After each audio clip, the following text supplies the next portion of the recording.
it on BHF Foundation, and also showing on BHF YouTube, BHF Movies on YouTube. I want to sincerely say, like I've always said, all our actions or intentions here is to see how we can carry the youth along, to give advice to how they can be able to live a productive and successful life. And we thank God for as many people that have been on to the program. We've had a lot of comments, we've had a lot of discussions, we've had a lot of calls and the rest after listening to our program on YouTube. Like I've always said, some of the advice we are giving are advice that we didn't get when we were growing up. I've always said if we get those advice, we would not have known what we did. There was no, of course, then there was no internet, no YouTube, no Facebook, nothing at all. So we didn't get any advice. We didn't know nothing. And even in Nigeria then, we just had one TV station, which was NT. And we got less information, very less information. And unfortunately for us, we didn't have a senior brother, a big relative, who will have given us some of the advice that we are giving now. So there was nobody that has gone before us to be able to experience the things we experienced, which we are trying to share with you. And so we're just left on our own to take decisions. And I've always said this, that life is a product of decisions. You are always a victim or a casualty of your decision. Whatever you become is a product of your decisions. And these decisions are made from information and knowledge that is at your disposal. So you tend to make the wrong decisions when you have limited information. So in our own case, we had limited information. We don't know much about these things. Nobody discussed it. It was not on TV. It was not popular. So we didn't have anybody to come and advise us. That's why we took some of the actions we take. For example, getting involved in drugs, which I've always said, and also becoming a cultist. I was a member of the Buccaneers Confraternity of Nigeria, which is still odds. I was not just a member, I was an active member of the Buccaneers Confraternity of Nigeria. So when I speak about Sacred Court, I'm not speaking it from what I read in the book. I speak it from being an active participant. An active participant. I was an active lord. I was a hitman. I carried out a lot of actions. So that's why I tell the people of this generation, the young ones, especially now, that they should be a little bit careful because there are consequences. These things have consequences. I went to a program today. I was organized in Lekki by a great woman. She normally hosts a program every Sunday trying to feed drug addicts and preach to them and see how I can pull them out. I was very, very impressed. And I see a lot of young guys who were in drug addicts who this lady is pushing out. He feeds them every Sunday, clothes them, feed them, take care of them, and bring them out of court. As of today, I've written over 200 books. I never knew there was a book inside of me when I was doing those things those days. So in today's episode, I will just try as much as possible to run through some of the things which we did and to say you must be very careful. Like I said, if not for God, I would have long been gone, because I was very, very involved. I was in the center of it. I was a hitman. I was always present in most secret court attack, whether in the University of Benin, whether in Ebuma, whether in Auchi Polytechnic or Delta State University, Abraka. Don't get yourself involved. We're living in a generation now where violence seems to thrive. And the reason why violence is thriving is because government is involved. I always say that secret court cannot be successful except government is involved. It is government involvement that is still making secret court successful. I know precisely what I'm talking about because, like I said, I've always been part of it. I've been part of the system, so I know what I'm talking about, actively part of the system. And there are consequences for it, if not for God. I remember a particular time, there was a court war, and I didn't know what was going on then. They started doing some things that we weren't supposed to do. And I just came into campus then. and I saw some of the people that were badly looking for me, fully armed. And when they saw me, I just came in. I didn't know what was happening. And I was very close to one of them, particularly who had a gun in him. I was just a step away from being shot, a step away from the bullet hitting me on the head, a step away. As at that time, when the guy was thinking of how to release the shots, the hostel there, the school hostel, male hostel there, when he thought of how to remove the gun and put a bullet in my head, that was when my late friend came in. I don't know where he came from, but all of a sudden he just came on campus there, and he was in the hostel.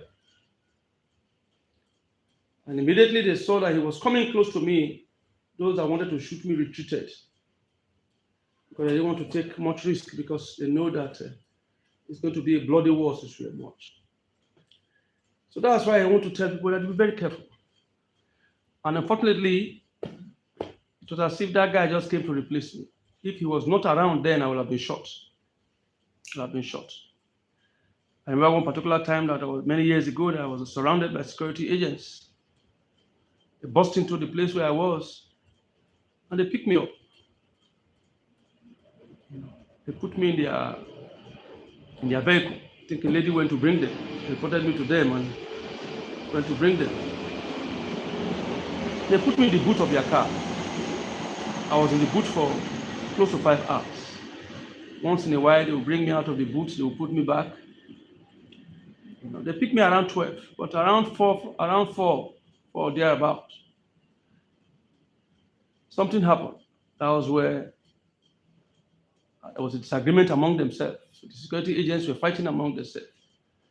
That's how the leader of the team was so angry, and he asked me to be discharged, and I quit, and he left me, told me to go. That's how he released me. I'm saying some of these things because there are many people that were not lucky.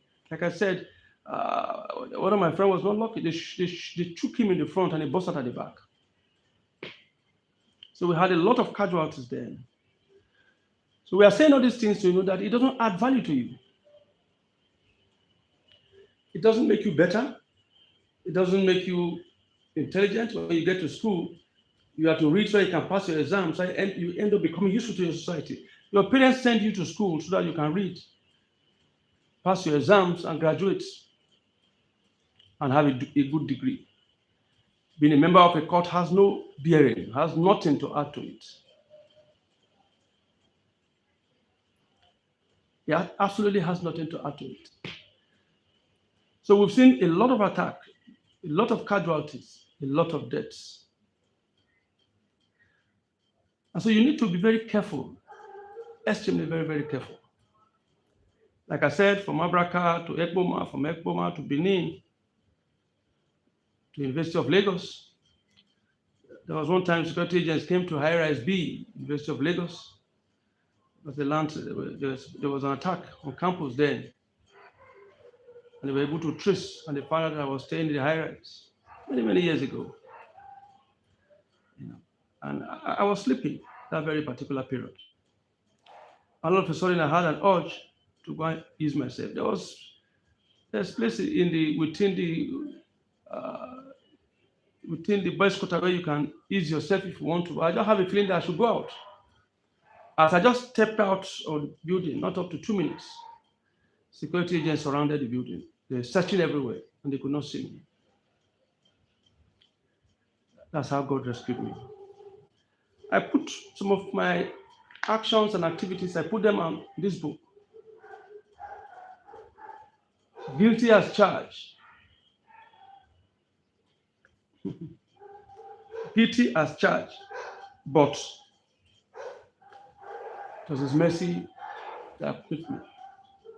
I remember one particular time, I was in Saple, in my late grandmother's house. I was sleeping, just relaxing. And all of a sudden, I just felt that I need to go to our leader then. I can't drink. At least I was sure that when I get to the house of our leader, there will be alcohol, there will be pepper soup. So as I move out of my house then in Yoruba Road, By the time I got to Cemetery Road, I was again surrounded by security agents. And they picked me and they put me in the vehicle. And that was when I was even running from the court crisis in Benin there.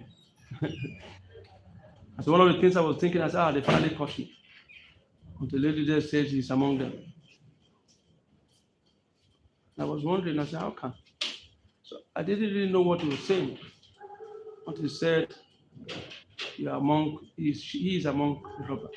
So which robbers? What are you talking about? That's when she said, I said, no, I'm not the one.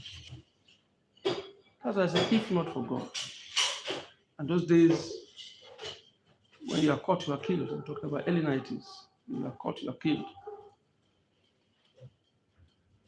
So they picked me up, they put me in the vehicle, close to 10 of them, fully armed, security agents. Put me in the vehicle and they were taking me away. But then I was saying, I'm not the one, I'm innocent. I'm innocent of these charges, this crime you're talking about. I'm not the one. And so while we were discussing, thank God that one of them just agreed. I said, okay, let us take him to the scene of the crime so we can get a confirmed opinion. That's how they took me to the scene of the crime. And thank God before they got there, they asked questions. The lady there said, no, it resembled the armor bars, but it's not the one. That was again how I was rescued. That's why I said, if not for God, we will not even be around now to tell you some of these things we're telling you right now. Because there are quite a number of people who were unfortunate to have been killed. So I keep saying, don't get involved in violence. It seems to be what is in vogue now. Political parties and the rest is all about violence. It looks as if you have to be a thug. Imagine the lady that was harassed in Benin I think last week or so, a few days ago. She was harassed because of her political views, and because she's a member of the obedient group. So she was just coming down from the airport, and around they saw her and they harassed her. It's wrong. It's wrong. That tells you the kind of society we are building up. Building a society where we are building a violent society, where we believe that everything can be resolved through violence. You have to be armed. I mean, we're here during the election. We saw what took place. Where they were threats some people that don't come outside, don't do this, don't do this. Even the last local government election, I saw what happened. Somebody was busy saying, if you don't vote for this political party, don't come outside of it, don't come out of your house. This is madness. Don't live a normal society don't operate like this. That's why I said we need to begin to reappraise and think about the things that we do and the steps that we take. Because today it is you, tomorrow it is somebody else. Violence is not the way out. I mean, some of those people that were fighting, were in the opposing corps when we were in school, that we were fighting together. It's one of my best friends now. At times we sit down when we are drinking, we're talking about, see, if not say you get luck, I will not kill you since. Because we are after each other's life, threatening each other, we want to kill each other. What will have happened if you had killed me there? Don't get yourself involved. I know there are politicians today, I know. I didn't start now, right from the zero party election, at least when I know, right from the Abacha zero party election during the Abacha period. I know very, very well because I was involved in it. We see politicians who are sponsoring Scottists, financing them, paying them, giving them money to cause political violence. When is this going to stop? And some of these politicians now, they have their children abroad. They have their children. We saw what happened, where even the Minister of FCT saying that the house which they accuse him of in Florida belongs to his wife and children. So these people, they already have an inheritance done for their children. and they will come and give you 200,000, 300,000 to go and kill yourself. Why the children are living fine abroad, inside mansion, using the common resources that belong to you and I to finance evil and violence that their children are not part of. So you must say no to cult activities, say no to violence, no to drugs, no to it. And most of the things we did it basically out of drunkenness, violence, drugs. That's why we did what we did. And God helped us to have been able to escape a lot of deaths, a lot of attack, a lot of deaths. There was one time I was coming from school. I went to read. There's a place we used to call Uboni Quarters. And you pass Uboni Quarters before you get to where I was staying. Around Saturday side in Auchi there. And as I just passed through the Uboni Quarters, trying to negotiate on how to get to my house, the place was completely dark and bushy. I met some court people there. They saw me. Of course, they pull out gun and the rest. I wanted to run, but something in me said, don't. They were angry. They were looking for me all around. But thank God I passed through their middle. They kept quiet while I passed through. That day they would have gunned me down.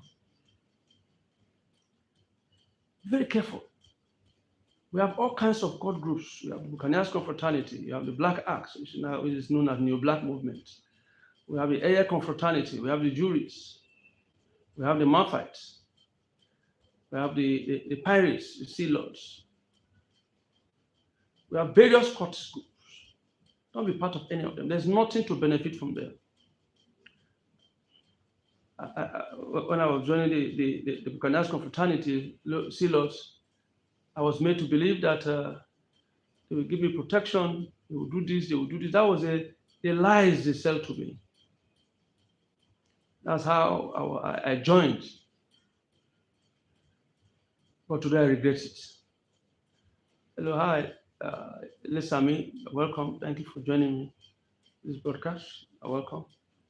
Please, I want those who are joining us and those who are listening to me now, and those who will listen to us later, they can subscribe to BHF Movie on YouTube. BHF Movie on YouTube. They should share this to all the youths. We want all the youths to be aware of it. That you don't need to be part of this. It is evil, it is destructive. I have a lot of friends that couldn't graduate in school. They didn't graduate from good homes, very, very rich homes. They couldn't because of their involvement in court. I know what I suffered because of my involvement in court. Some people lost their lives. Some people were destroyed. Some people had scars in their face. There was a guy in Ambosali University those days in Ekuma. During the court war, that was when they poured acid in his face. Half of his face was completely burnt with acid. They used to call him Scarface. Looking back now, I saw that it was not necessary. All those war was not necessary. It was not part of the studies. I've lost a lot of friends along the way who were involved in drugs and courts. As a few of us that are alive will be able to come out openly to say, don't get yourself involved. That all secret courts are satanic organizations.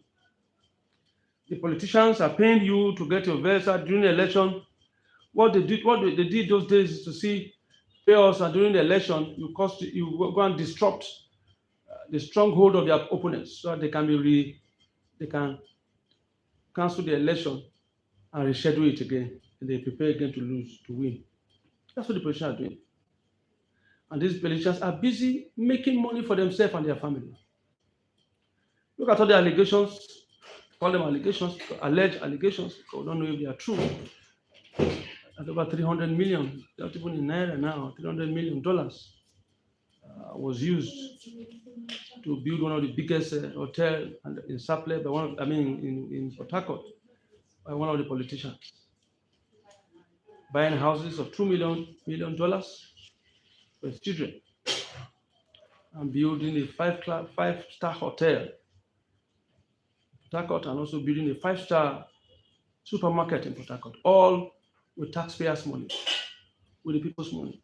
In fact, one of the accusations, who don't know whether it is correct, that $300 million that were sent for the Ogoni cleaning, for cleaning of the Ogoni crisis, one person took the money to build a hotel and supermarket for himself and set up their children.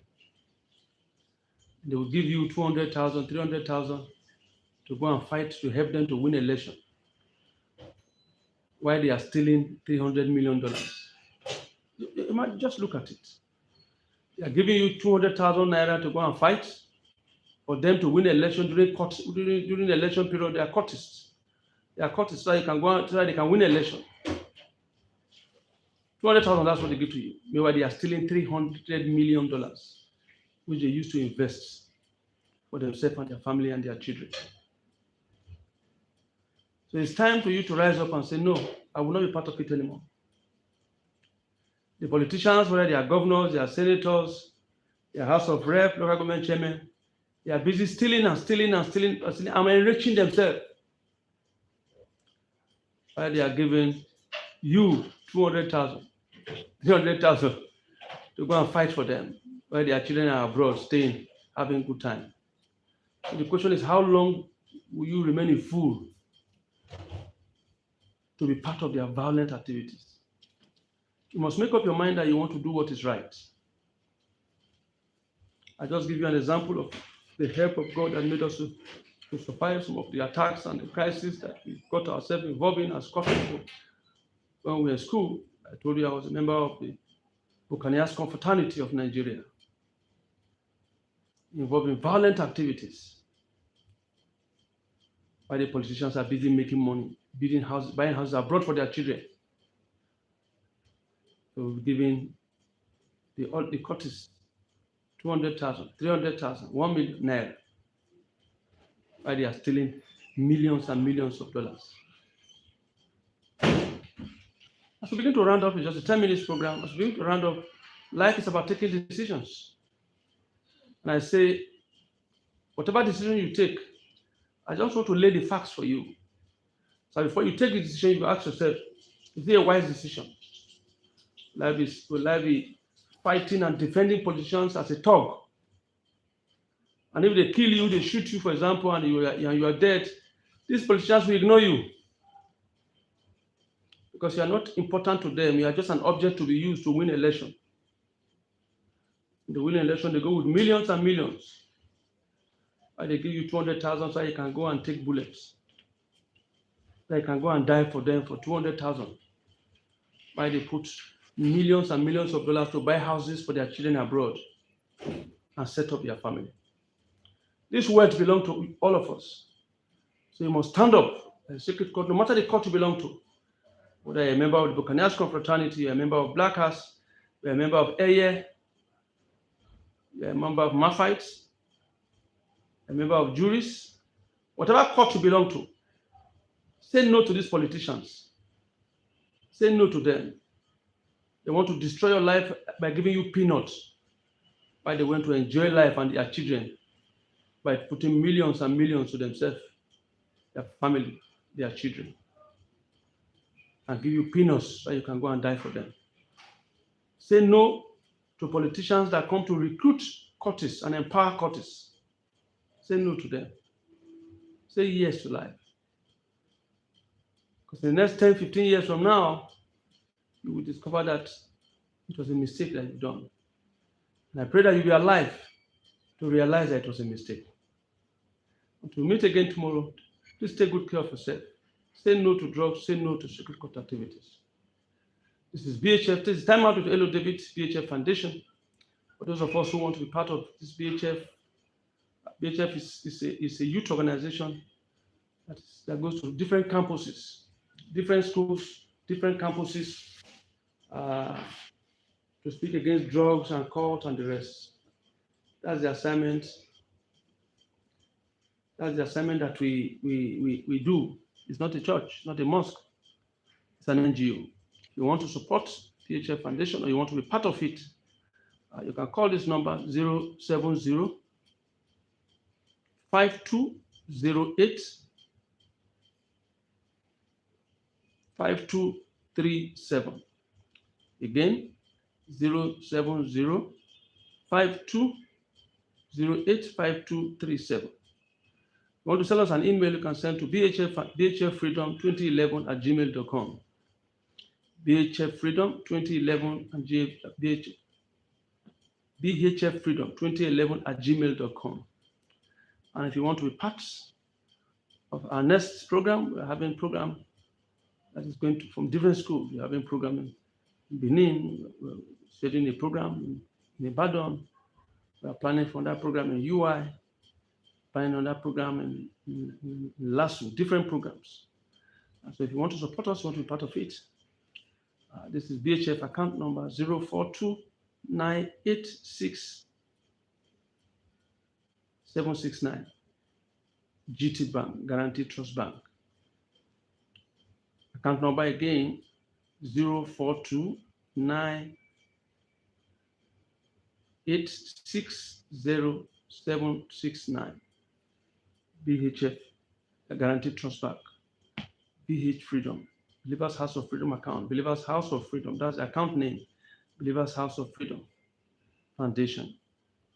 04298606769. Guaranteed Trust Bank. You want to be part of what we are doing. Say no to court, say no to drug, say yes to life. Until we meet again tomorrow, please take good care of yourself.